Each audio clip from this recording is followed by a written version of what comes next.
พี่น้องเอ้ยไปเกลียดคนอื่นกระทำเลยมันเรียกร้องความสนใจ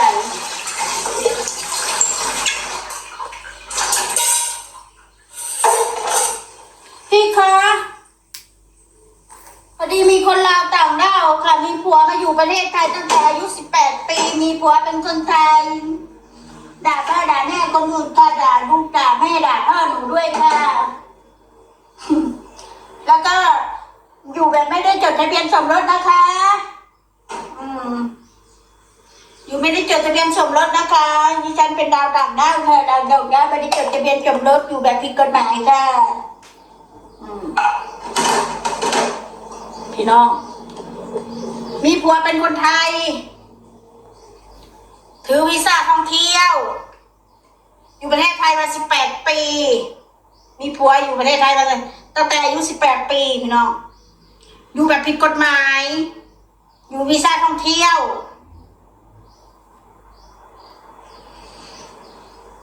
ทำผิดกฎหมายเนี่ยเด้อ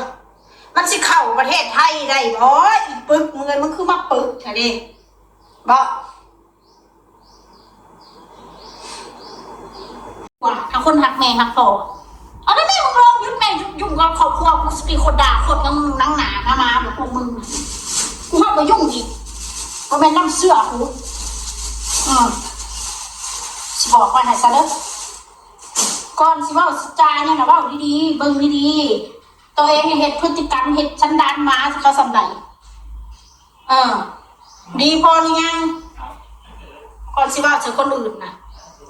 ฮะมึงน่ะดีพอหรือยังก่อนมึงสิมาว่าเจอกูน่ะฮะ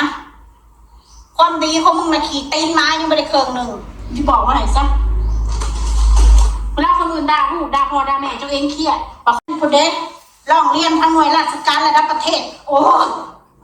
คุณมึงแม่มึงหนักกูมากคุณคนกระแสคุณออกเขาวิวกูบุญไปบ่มึงแน่นะ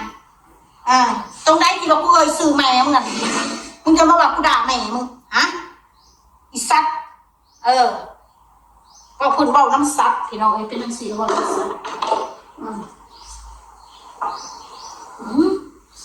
สักนี่แหละกูมึงอย่ามาแตะกูให้กำเนิดกูทุยจะทมไล่สนามมึงพ่อจะใกล้ทมไล่สนามแม้ไม่เป็นเทวดาท้องเป็นเทวดาจริงจังผิดกฎหมายกูเด้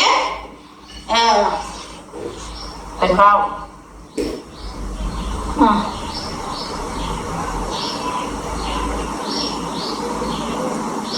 ถ้าคนมันผิดกฎหมายเขาสิมาอยู่ได้บ่มึงคือบุคิดไงเนาะกูก็แค่คนต่างดาวกูก็แค่คนนัวเดียวกระเทียมรีบประจานสิว่าแล้วนะญาติพี่น้องบ่มีสักคนอยู่ประเทศไทยนี่กูได้มาสิมาคุมกระด้าหัวกูได้ทำเป็นหน่วยงานเขาสิเฮ็ดนะถ้าว่ากูมีความผิดอะไรนะมึงก็คิดแน่อีปึกมึงเอ้ยมึงเอาแนวความเร็วๆของมึงนะมึงมาทวงมึงมันคืออย่างมึงอีสัตว์มันคืออย่างมึงอีสัตว์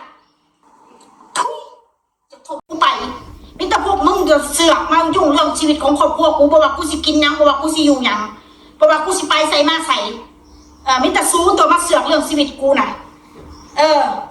เบิ่งแล้วทำมาสร้างเบิ่งแล้วทำมาเกลียดอีลวกกิ๊บอีพวกวิปริตเอากูเอิญวิปริตมึงเอิญมายังพวกมึงน่ะบ่เอากูได้ฮีรัวมาหาฮีเล็บมันละเอาหนังปาไปได้สัตว์ตัวทุยจะทบมันคืออย่างมึงอีสัตว์มันคืออย่างมึงอีสัตว์